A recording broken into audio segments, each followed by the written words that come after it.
ಸ್ನೇಹಿತರೆ ಎಲ್ಲರಿಗೂ ನಮಸ್ಕಾರ. Welcome to our YouTube channel ಹೇಮಂತ ಋತು ಸಂಚಿಕೆ 8ಕ್ಕೆ ತಮ್ಮೆಲ್ಲರಿಗೂ ಸಹ ಆತ್ಮೀಯವಾದ ಸ್ವಾಗತ. ಆ ಜಾಗ ಮನಸ್ಸಿಗೆ ಒಂದು ರೀತಿಯ ನೆಮ್ಮದಿ ಕೊಟ್ಟಿತ್ತು. ಕಣ್ಣು ಮನದ ತುಂಬ ವಿಭವ್ ತುಂಬಿದ್ದ. ಅವನಿದ್ದಾಗ ಅಲ್ಲಿಯೇ ಭೇಟಿ ಆಗುತ್ತಿದ್ದೆವು. ವಿಭವ್ ಬೆಂಗಳೂರಿಗೆ ಹೋಗಿ 1 ತಿಂಗಳಾಯಿತು. ಒಮ್ಮೆಯೂ ಬರಲಿಲ್ಲ. ತನ್ನನ್ನು ಮರೆತರೋ ಫೋನ್ ಮಾಡಿದರೂ ಸಮಾಧಾನವಿಲ್ಲ.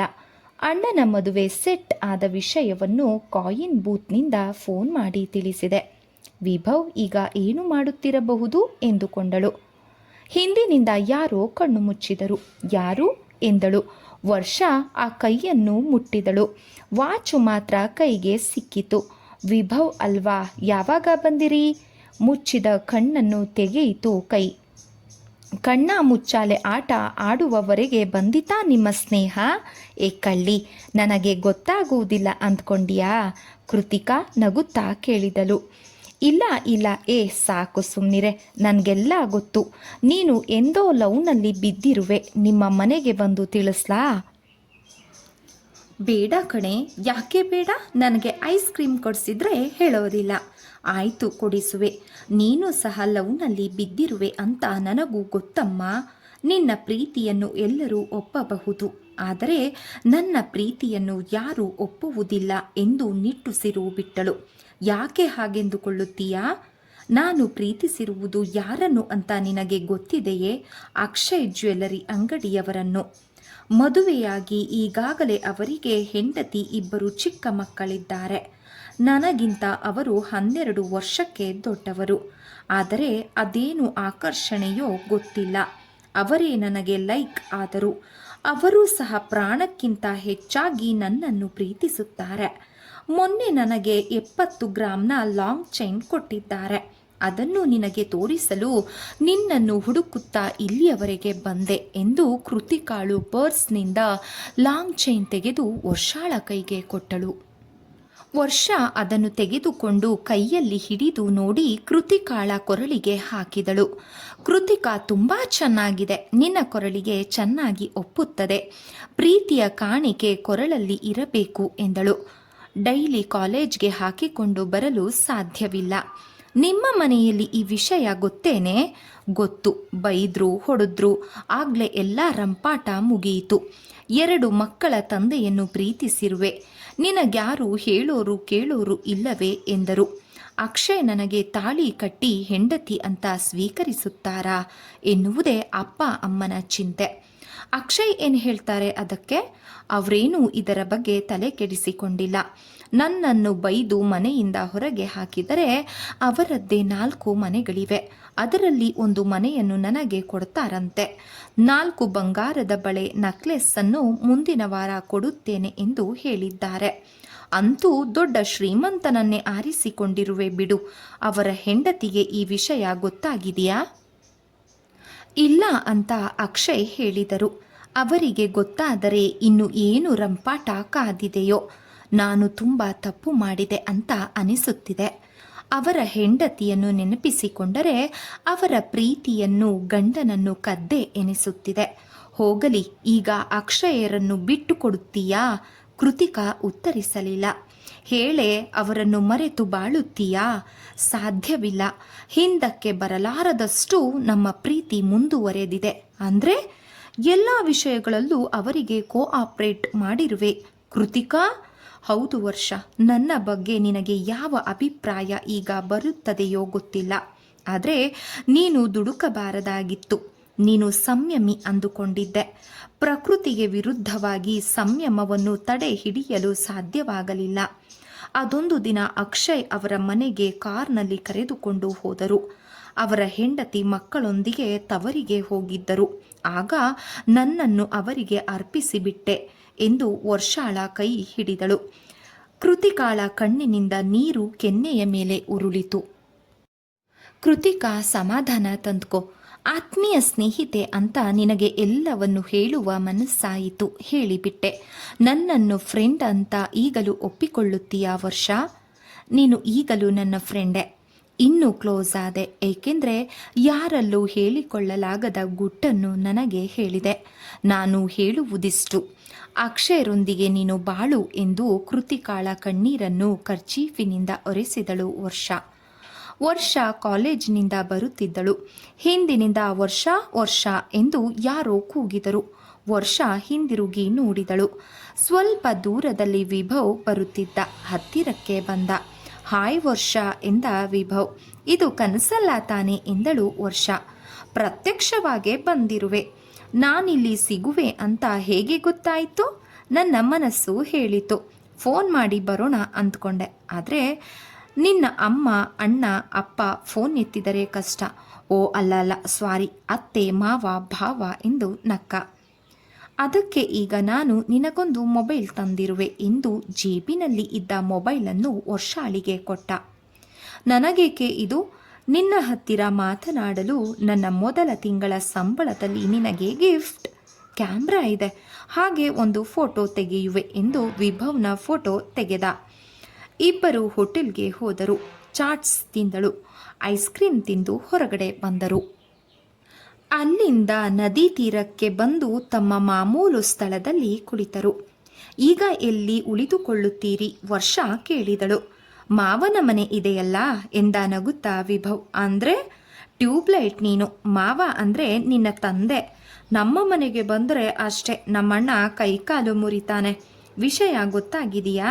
ಇಲ್ಲ, ನನ್ನ ಕಸಿನ್ ಮನೆ ಇದೆಯಮ್ಮ, ನೀನೇನು ಭಯ ಪಡಬೇಡ. ಸದ್ಯಕ್ಕೆ ನಿಮ್ಮ ಮನೆಗೆ ಬರುವುದಿಲ್ಲ.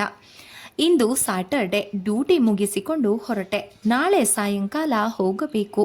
ಮಂಡೇ ಡ್ಯೂಟಿ ಇದೆ ಎಂದ. ಸಂಡೇ ಗೌರಿ ಶಂಕರದಲ್ಲಿ ಡ್ಯೂಟಿ. ನೀವು ಹೋಗಿ 1 ತಿಂಗಳಾಯಿತು, ಒಂದು ಸಾರಿ ಬರಲಿಲ್ಲ.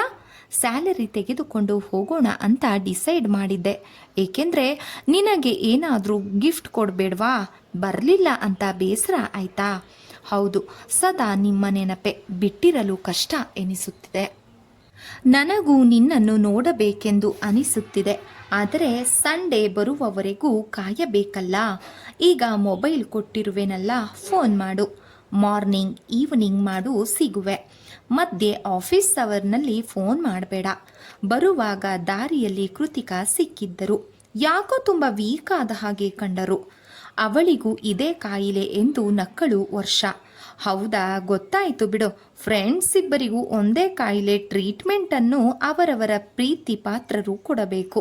ನಿನಗೆ ನಾನು ಕೊಡ್ಲಾ? ಅದೆಲ್ಲ ಸದ್ಯಕ್ಕೆ ಬೇಡ. ನಾನು ಕೃತಿಕಾ ಕಾಲೇಜಿನಿಂದ ಜೊತೆಗೆ ಬಂದೆವು. ಅವಳು ಅವರ ಮನೆ ದಾರಿ ಹಿಡಿದಳು. ಕೃತಿಕಾ ಅಕ್ಷಯ್ ಜ್ಯುವೆಲ್ಲರ್ಸ್ನ ಮುಂದೆ ಇದ್ದರು. ಅಲ್ಲೇ ಮಾತನಾಡಿಸಿದ್ದೆ. ಯಾರಿಗೋ ವೆಯ್ಟ್ ಮಾಡುತ್ತಿದ್ದರು ಅಂತ ಕಾಣುತ್ತೆ. ಅವಳ ಪ್ರೀತಿ ಪಾತ್ರರು ಅಲ್ಲೇ ಇರುವುದು. ಅಲ್ಲಿ ಯಾರು? ಅಕ್ಷಯ್. ವಾಟ್? ಹೌದು, ಅವರನ್ನ ಕೃತಿಕಾ ಲವ್ ಮಾಡುತ್ತಿರುವುದು. ಅವರಿಗೆ ಈಗಾಗಲೇ ಮದುವೆಯಾಗಿ 2 ಮಕ್ಕಳಿದ್ದಾರೆ. ಈ ಪ್ರೀತಿ ಒಂಥರ, ಯಾವಾಗ, ಎಲ್ಲಿ, ಯಾರಲ್ಲಿ ಮೂಡುತ್ತದೆ ಎಂದು ಹೇಳಲು ಆಗದು. ನನಗೇಕೋ ಇದು ಸರಿ ಅನಿಸುತ್ತಿಲ್ಲ. ಅವಳಿಗೆ ಇದು ಸರಿ ಅನಿಸುತ್ತಿದೆ. ಕೃತಿಕಾ ಸುಂದರವಾದ ಹುಡುಗಿ. ಅವರು ಮೋಸ ಮಾಡದಿದ್ದರೆ ಸಾಕು. ನನಗೂ ಹಾಗೆ ಅನಿಸುತ್ತಿದೆ ಎಂದು ನಿಟ್ಟುಸಿರು ಬಿಟ್ಟಳು. ವಿಭವ್ ಸಹ ಮೌನವಾಗಿ ಕುಳಿತ. ಮುಂದಿನ ತಿಂಗಳು ನಮ್ಮ ಅಣ್ಣನ ಮದುವೆ ಇದೆ. ವೆಡ್ಡಿಂಗ್ ಕಾರ್ಡ್ ಕಳುಹಿಸುವೆ, ಮದುವೆಗೆ ಬನ್ನಿ. ನಾನಾ? ಯಾಕೆ ಗಾಬರಿ ಪಡ್ತೀರಿ? ಬೇಡ ವರ್ಷ, ನಾನು ಮದುವೆಗೆ ಬರೋದಿಲ್ಲ. ನಾನು ಬಂದರೆ ಪ್ರಾಬ್ಲಮ್ ಕ್ರಿಯೇಟ್ ಆಗುತ್ತದೆ. ನೀನು ನನ್ನ ಮಾತನಾಡಿಸುವುದು, ಆಗ ಹುಡುಗ ಯಾರು ಎತ್ತ ಅಂತ ಸ್ಟಾರ್ಟ್ ಆಗುತ್ತದೆ. ನಿಮ್ಮ ತಂದೆ ತಾಯಿಗಳಿಗೆ ಉತ್ತರಿಸಲು ನಿನಗೆ ಕಷ್ಟ ಆಗುತ್ತದೆ. ಎಂದಿದ್ದರೂ ಗೊತ್ತಾಗಲೇಬೇಕಲ್ಲ. ಗೊತ್ತಾದರೆ ಹಿರಿಯರ ಒಪ್ಪಿಗೆ ಖಂಡಿತ ಸಿಗುವುದಿಲ್ಲ. ಎಲ್ಲದಕ್ಕೂ ಸಿದ್ಧರಾಗಿರಬೇಕು ಎಂದು ಮಾತಿಗೆ ವಿರಾಮ ಹಾಕಿದ. ಬೈಕ್ನ ಕಳ್ಳತನದಲ್ಲಿ ಸೌಭಾಗ್ಯ ಭಾಗಿಯಾಗಿದ್ದಾರೆ ಎಂಬ ಸುದ್ದಿ ಕೇಳಿ ಆ ಪ್ರಕರಣದ ದಿನದಿಂದ ರೇವತಿಯು ಋತುಳನ್ನು ಸರಿಯಾಗಿ ಮಾತನಾಡಿಸುತ್ತಿರಲಿಲ್ಲ. ಎಷ್ಟು ಬೇಕೋ ಅಷ್ಟೇ ಮಾತು. ವಿಜಯೇಂದ್ರ ರಾವ್ ಮಾತ್ರ ಸೊಸೆಯೊಂದಿಗೆ ಆತ್ಮೀಯವಾಗಿ ಇದ್ದರು. ಸೌಭಾಗ್ಯ ಎಂದಿನಂತೆ ಬರುತ್ತಿದ್ದರು, ಮಾತನಾಡುತ್ತಿದ್ದರು. ಋತುಗೆ ಮನಸ್ಸು ಮುರಿದಿತ್ತು. ಸೌಭಾಗ್ಯರ ಬಗ್ಗೆ ಇದ್ದ ಗೌರವ ಹೊರಟು ಹೋಗಿತ್ತು. ತಾವು ಬೇರೆ ಮನೆ ಮಾಡಬೇಕು, ಇಲ್ಲಿಂದ ಆದಷ್ಟು ಬೇಗ ಬಿಡುಗಡೆಯಾಗಬೇಕು ಎಂದು ಬಯಸುತ್ತಿದ್ದಳು. ತಮ್ಮದೇ ಮನೆ, ಯಾರ ಹಂಗಿಲ್ಲದೆ ಇರಬೇಕು ಎಂದುಕೊಳ್ಳುತ್ತಿದ್ದಳು. ಆದರೆ ಅದು ಅಷ್ಟು ಸುಲಭದ ಮಾತಾಗಿರಲಿಲ್ಲ.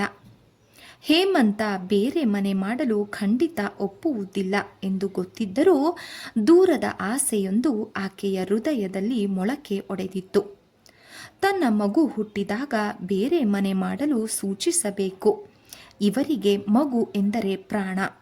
ಮಗುವಿಗಾಗಿ ಏನು ಬೇಕಾದರೂ ಮಾಡುತ್ತಾರೆ. ಮಗುವಿನ ಮೂಲಕ ತನ್ನ ಆಸೆಯನ್ನು ತೀರಿಸಿಕೊಳ್ಳಬೇಕು. ಬೆಳೆಯುತ್ತಿದ್ದ ಹೊಟ್ಟೆಯನ್ನು ಮೆಲ್ಲನೆ ಕೈಯಿಂದ ಸ್ಪರ್ಶಿಸಿದಳು. ಮಗು ಮಿಸುಕಾಡಿದ ಅನುಭವ. ಎಂತಹದ್ದೋ ಆನಂದ. ಪುಟ್ಟ, ನಿನ್ನ ಹುಟ್ಟಿನ ಮೇಲೆ ನನ್ನ ಮುಂದಿನ ಬಾಳು ನಿಂತಿದೆ. ಬೇಗ ಈ ಭೂಮಿಗೆ ಅವತರಿಸಿ ಬಾ ಎಂದುಕೊಂಡಳು. ಆ ದಿನ ಭಾನುವಾರ. ಹೇಮಂತನ ಆಫೀಸ್ನ ಫೈಲ್ಗಳನ್ನು ಕಂಪ್ಯೂಟರ್ನಲ್ಲಿ ನೋಡುತ್ತಾ ಕುಳಿತಿದ್ದ. ಕಾಲಿಂಗ್ ಬೆಲ್ ಆಯಿತು. ಋತು ಬಾಗಿಲು ತೆಗೆದಳು. ಬಾಗಿಲಲ್ಲಿ ಶರತ್, ವಸಂತಮ್ಮ ನಗುತ್ತಾ ನಿಂತಿದ್ದರು. ತಂದೆ ತಾಯಿಯನ್ನು ನೋಡಿದ ಋತುಗೆ ಆಶ್ಚರ್ಯ, ಸಂತೋಷ ಒಟ್ಟಿಗೆ ಆಯಿತು. ಅಪ್ಪ, ಅಮ್ಮ, ಇದೇನು ಹೀಗೆ ಒಟ್ಟಿಗೆ ಬಂದಿದ್ದೀರಿ? ಬನ್ನಿ ಒಳಗೆ ಎಂದು ನಗುತ್ತಾ ಸ್ವಾಗತಿಸಿದರು. ಶರತ್, ವಸಂತಮ್ಮ ಒಳಗಡೆ ಬಂದು ಸೋಫಾದಲ್ಲಿ ಕುಳಿತರು. ಎಲ್ಲರೂ ಆರೋಗ್ಯವೇನಮ್ಮ? ಶರತ್ ಕೇಳಿದರು. ಹ್ಞೂ, ನೀವೆಲ್ಲ ಹೇಗಿದ್ದೀರಿ?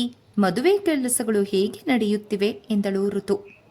ವಿಜಯೇಂದ್ರರಾವ್, ರೇವತಿ, ಹೇಮಂತ್ ಹಾಲ್ಗೆ ಬಂದರು. ಎಲ್ಲರೂ ಆರೋಗ್ಯವಾ? ಶರತ್ ಕೇಳಿದರು.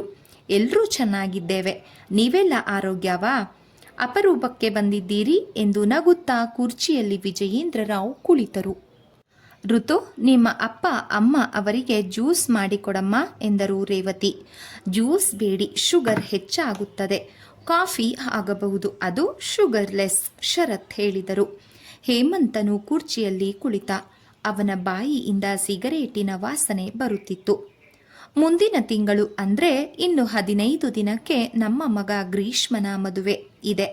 ತಾವೆಲ್ಲರೂ ದಯವಿಟ್ಟು ಮದುವೆಗೆ ಬನ್ನಿ. ಋತು, ತಟ್ಟೆ ಕೊಡಮ್ಮ ಎಂದರು ಶರತ್. ಋತು ಒಳಗಡೆ ಹೋಗಿ ತಟ್ಟೆ ತಂದು ತಾಯಿಯ ಕೈಗೆ ಕೊಟ್ಟಳು. ತಟ್ಟೆಯಲ್ಲಿ ಹೂವು, ಹಣ್ಣು, ಲಗ್ನ ಪತ್ರಿಕೆ ಇಟ್ಟು ರೇವತಿ ಅವರಿಗೆ ಕುಂಕುಮ ಕೊಟ್ಟು ತಟ್ಟೆ ಕೊಟ್ಟರು ವಸಂತಮ್ಮ. ಖಂಡಿತ ನೀವೆಲ್ಲ ಮದುವೆಗೆ 2 ದಿನ ಮುಂಚಿತವಾಗಿ ಬನ್ನಿ ಎಂದರು ಶರತ್. ಅಮ್ಮ, ನನಗೆ ಎಂತಹ ಸೀರೆ ತಂದಿದ್ದೀರಿ? ಋತು ಕೇಳಿದಳು. ನಿನಗೂ ವರ್ಷಾಳಿಗೂ ಕಂಚಿ ಸೀರೆ ತಂದಿದ್ದೇವೆ ಎಂದರು ವಸಂತ. ಋತು ಒಳಗಡೆ ಹೋಗಿ ಖಾರ ಪೊಂಗಲ್, ಸಿಹಿ ಪೊಂಗಲ್ ಅನ್ನು ಪ್ಲೇಟಿಗೆ ಹಾಕಿ ತಂದು ತಂದೆ ತಾಯಿಗೆ ಕೊಟ್ಟಳು. ಋತು, ಇದೇನು ಇಷ್ಟೊಂದು ಸ್ವೀಟ್? ಇಬ್ಬರಿಗೂ ಶುಗರ್ ಇದೆ, ಸ್ವೀಟ್ ತೆಗೆದು ಬಿಡು ಎಂದರು ವಸಂತಮ್ಮ. ಋತು ಸ್ವೀಟ್ ತೆಗೆದಳು. ಶರತ್, ವಸಂತಮ್ಮ ತಿಂಡಿ ತಿಂದು ಕೈ ತೊಳೆದರು. ಋತು ಕಾಫಿ ತಂದು ಕೊಟ್ಟಳು. ಕಾಫಿ ಕುಡಿದ್ರು. ರೇವತಿ ಅವರೇ, ಋತುವನ್ನು ಈಗ ನಮ್ಮ ಜೊತೆ ಕಳುಹಿಸಿಕೊಡಿ, ಕರೆದುಕೊಂಡು ಹೋಗುತ್ತೇವೆ ಎಂದರು ವಸಂತಮ್ಮ. ಇನ್ನು ಸೀಮಂತ ಆಗಿಲ್ಲ ಎಂದ ಹೇಮಂತ. ಮದುವೆ ಮುಗಿಸಿಕೊಂಡು ಬಂದ ಮೇಲೆ ಸೀಮಂತ ಮಾಡಿ ಕಳುಹಿಸಿಕೊಡಿ. ಈಗ ಸದ್ಯಕ್ಕೆ ಮದುವೆಗೆ ಕರೆದುಕೊಂಡು ಹೋಗುತ್ತೇವೆ. ಹೇಮಂತ ಮಾತನಾಡದೆ ರೂಮ್ಗೆ ಹೋದ. ಋತು ಅವನ ಹಿಂದೆ ರೂಮ್ಗೆ ಬಂದಳು. ನೀವೇನು ಹೇಳಲಿಲ್ಲ ಎಂದಳು ಋತು. ಇಷ್ಟು ಬೇಗ ಹೋಗುತ್ತೀಯಾ ಎಂದ ಹೇಮಂತ್. ಅಣ್ಣನ ಮದುವೆಗೆ 15 ದಿನ ಮುಂಚಿತವಾಗಿ ಹೋಗುತ್ತಿರುವೆ ಅಷ್ಟೆ. ನೀವು ಬನ್ನಿ ನನ್ನ ಜೊತೆ. ನನಗೆ ರಜೆ ಇಲ್ಲ. ಅಂದರೆ ನೀವು ಮದುವೆಗೆ ಬರೋದಿಲ್ವಾ? ಹೇಮಂತ್ ಋತುಳ ಉಬ್ಬಿದ ಹೊಟ್ಟೆಯ ಮೇಲೆ ಕೈ ಇಟ್ಟು ಸವರಿದ. ಮುಹೂರ್ತದ ದಿನ ಬರುವೆ. ನಾನು ಹೋದ ಮೇಲೆ ಹೆಚ್ಚಿಗೆ ಸಿಗರೇಟ್ ಸೇದಬಾರದು. ನೀನು ಅಷ್ಟೇ, ಹೆಚ್ಚಿಗೆ ಓಡಾಡಿ ಸ್ಟ್ರೈನ್ ಮಾಡಿಕೊಳ್ಳಬೇಡ ಎಂದು ಅವಳನ್ನು ಅಪ್ಪಿ ಮುದ್ದಿಸಿದ. ಹೇಮಂತನ ಮೊಬೈಲ್ ಅಷ್ಟರಲ್ಲಿ ರಿಂಗ್ ಆಯಿತು. ಹಲೋ, ಹಾಂ, 1/2 ಅವರ್ ಬಿಟ್ಟು ಫೋನ್ ಮಾಡಿ ಎಂದು ಕಟ್ ಮಾಡಿದ. ಯಾರದ್ದು ಫೋನು? ಆಫೀಸ್ನವರದ್ದು. ಸಂಡೇ ಸಹ ನೆಮ್ಮದಿಯಾಗಿ ಇರೋದಕ್ಕೆ ಬಿಡೋದಿಲ್ಲ. ಲೇಡೀಸ್ ವಾಯ್ಸ್ ಇದ್ದ ಹಾಗಿತ್ತು. ಹೌದು, ಕಂಪ್ಯೂಟರ್ ಸೆಕ್ಷನ್ನಲ್ಲಿ ಇದ್ದಾಳೆ. ಮದುವೆಯಾಗಿದೆಯಾ? ಅಬ್ಬಾ, ಈ ಹೆಂಗಸ್ರೇ ಇಷ್ಟು. ಎನ್ಕ್ವೈರಿ ಡಿಪಾರ್ಟ್ಮೆಂಟ್ ಇದ್ದ ಹಾಗೆ. ಬಿಡಿ ಅಂದರೆ ನಾನಿನ್ನು ರೆಡಿ ಆಗಬೇಕು ಎಂದು ಅವನಿಂದ ದೂರ ಸರಿದಳು. ಋತು ಸೂಟ್ ಕೇಸ್ಗೆ ತನ್ನ ಬಟ್ಟೆ ಪ್ಯಾಕ್ ಮಾಡಿಕೊಂಡಳು. ಆಗ ಸೌಭಾಗ್ಯ ಅಲ್ಲಿಗೆ ಬಂದರು. ಅವರಿಗೂ ವಸಂತಮ್ಮ ಲಗ್ನ ಪತ್ರಿಕೆ ಕೊಟ್ಟು ಮದುವೆಗೆ ಬರುವಂತೆ ತಿಳಿಸಿದರು. ನಂತರ ಶರತ್, ವಸಂತ, ಋತು ಗೌರಿ ಶಂಕರದ ಬಸ್ ಹತ್ತಿದರು. ಸ್ನೇಹಿತರೆ, ಈ ಒಂದು ಕಾದಂಬರಿ ತಮಗೆ ಇಷ್ಟ ಆದರೆ ದಯವಿಟ್ಟು ಲೈಕ್ ಮಾಡಿ, ಸಬ್ಸ್ಕ್ರೈಬ್ ಮಾಡಿ, ಸಪೋರ್ಟ್ ಮಾಡಿ ಫ್ರೆಂಡ್ಸ್. ಧನ್ಯವಾದಗಳು. ನಮಸ್ಕಾರ.